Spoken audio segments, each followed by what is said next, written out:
In February 2009, the engineers and scientists of NASA were wrestling with a grave, potentially life-or-death decision: whether to green-light the launch of mission STS-119, the next flight of the Space Shuttle Discovery. Every launch of a NASA manned spacecraft puts astronaut lives and millions of dollars of equipment on the line. Reputation, political capital, and scientific standing also ride on a successful launch, but catastrophe can undo them all. For every mission, NASA would like the maximum possible certainty, but there are project pressures against endless debate and analysis to unravel every possible concern. Operational schedules are tightly wound, and project milestones are critical.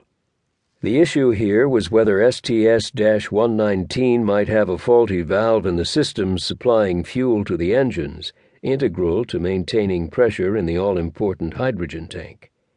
The previous mission, STS-126, had experienced such a problem, which had happily not affected the success of that flight. But NASA engineers do not bet on good luck, and the risk of possible disaster with this next mission was very real. The piece of equipment in question, no longer manufactured, could not be easily replaced, but it was buttressed by some system redundancy with other valves. Should STS-119 be launched? Could the Flight Readiness Review Team get the right go or no decision with the appropriate level of confidence? Looming over these critical questions was the history of NASA itself, some 50 years of pioneering scientific triumphs, punctuated by a few but heartbreaking accidents, where an occasional bad decision led to historic tragedy. How to be sure that this decision didn't become another tragedy? The real story of the launch of STS-119 is not about what finally happened, but about the power of how NASA personnel finally decided what to do, a process of disciplined and iterative decision-making, buttressed by a strong but pragmatic culture of inquiry, things NASA developed in the morning after clarity and learning following some historic and very public errors in judgment. Learning from history. As the whole world knows, the first of those errors in judgment resulted in the fireball in the sky on January 28, 1986, when the Space Shuttle Challenger exploded in its second minute of flight, killing its entire crew. Despite concerns that cold weather could reduce the effectiveness of the O-ring pressure seals at the joints of the Space Shuttle's solid rocket motors, NASA managers had approved the launch of Challenger on that day, when the temperature at the Kennedy Space Center was barely above freezing. The spacecraft was destroyed as the failure of an O-ring to seal its joint allowed a jet of hot flame to escape and breach the shuttle's external fuel tank, causing a fatal ignition of the liquid hydrogen and liquid oxygen it contained.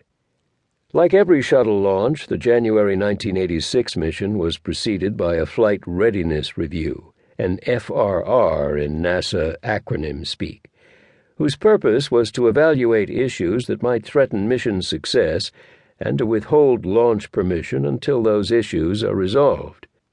2 weeks earlier, an FRR had certified Challenger ready for flight.